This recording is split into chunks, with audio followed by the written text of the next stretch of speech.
It's not your imagination. It's been almost 60 years since we've had a January this gloomy. The Minnesota State Climatology Office says we've had the least amount of solar radiation for a January since records started being kept back in 1963. How has that cloudy weather impacted you? Our very own Eric Nelson went to find out. We just can't get rid of this low overcast. The January gloom is real.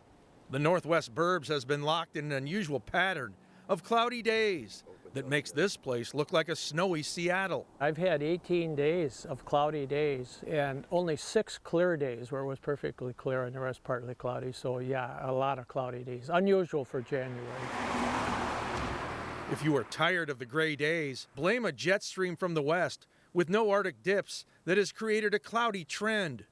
This has some people craving the sun. I'm sure a lot of people are ready to go south. If you are looking to escape the gloom and doom, but can't afford a trip to a sun-drenched location, check out New Wave Aquaria in Plymouth. Winter's our busiest time because for that exact reason. People want something to do, something to look at. Here you can see cool coral and colorful fish from across the globe. You don't have to travel to Indonesia. You don't have to go to any of the far extreme oceans to see any of this stuff. You can come here and see it and take it home with you.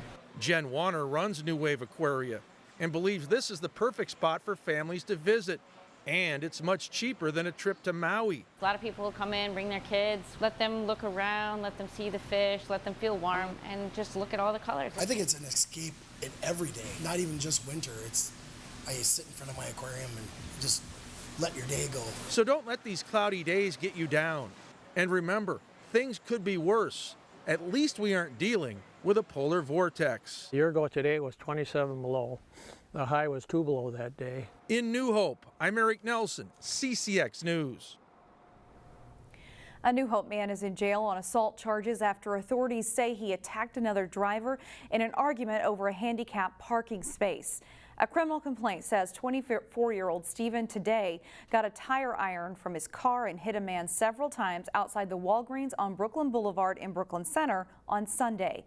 The complaint says the victim needed to park in a handicapped space, and today's car did not have a handicap sticker. It was there.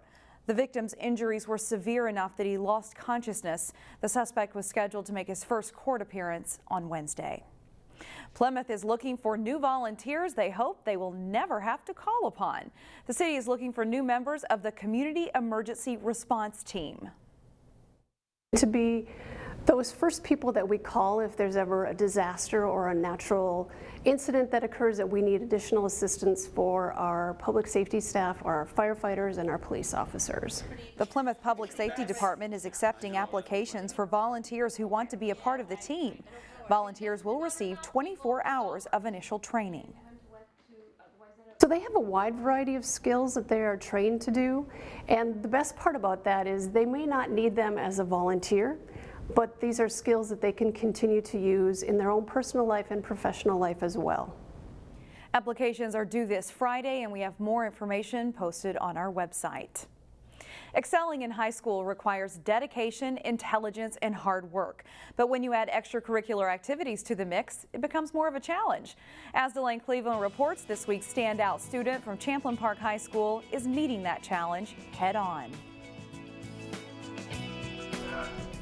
Here we go. Biology class can sound like a foreign language to people unfamiliar with the subject matter. That's what causes ATP to get phosphorylated. But for Champlin Park senior Georgie Stammer, it's one of the many areas where she thrives. I really enjoy math. I really enjoy biology right now. It's a lot easier for me to, I guess, learn those because I'm really interested about them and curious to learn more. Yeah. Yet math and biology aren't the only places where she excels. So the electrons are just making the hydrogens go. The student with a 4.2 GPA is a captain on Champlin Park's tennis and lacrosse teams, and she received an Academic All-America award as a member of the school's speech and debate team. She is an incredible competitor, but what's remarkable about Georgie as well is that she is willing to mentor and assist new students on our team.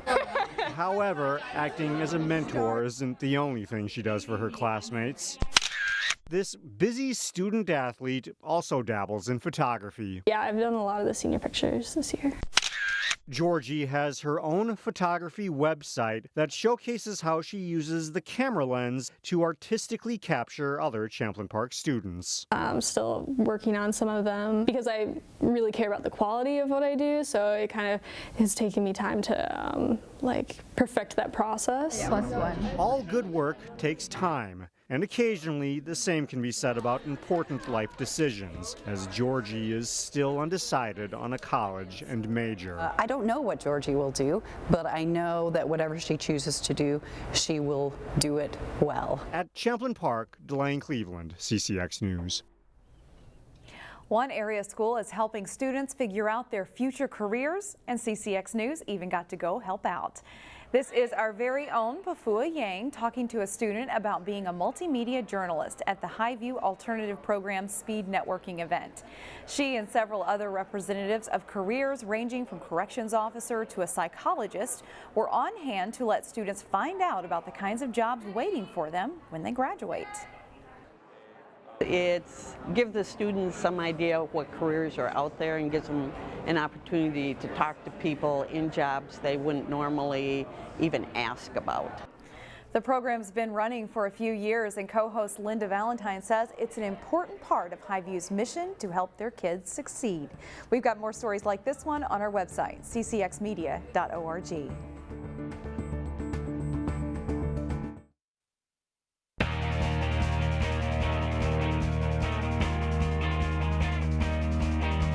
Maple Grove and Osseo aren't in the same division of the Northwest Suburban Conference anymore for basketball. That doesn't change the rivalry, though. The schools played a girls-boys varsity doubleheader on Tuesday. In the boys game, Osseo hoping to pull up an upset, and they start fast. Bernard Amoria pops a three in transition, and Osseo gets out to a 7-0 lead. Maple Grove closes the half strong. Lavelle Williams hits one of his 4 first-half threes. Crimson lead 28-23 at halftime. Second half, Sean O'Dwyer attacks, spins, and scores for Maple Grove. He provides a big spark off the bench. Osseo goes on a run. Donald Ferguson buries a long three, and the Orioles go up by 6 at 43-37. But it's mostly Crimson from there. Williams sinks a long three on his way to a 29-point game, and Maple Grove leads for good. Rashawn Parker helps to seal it with a three from the corner.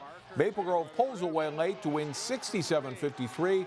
They are now 12-3.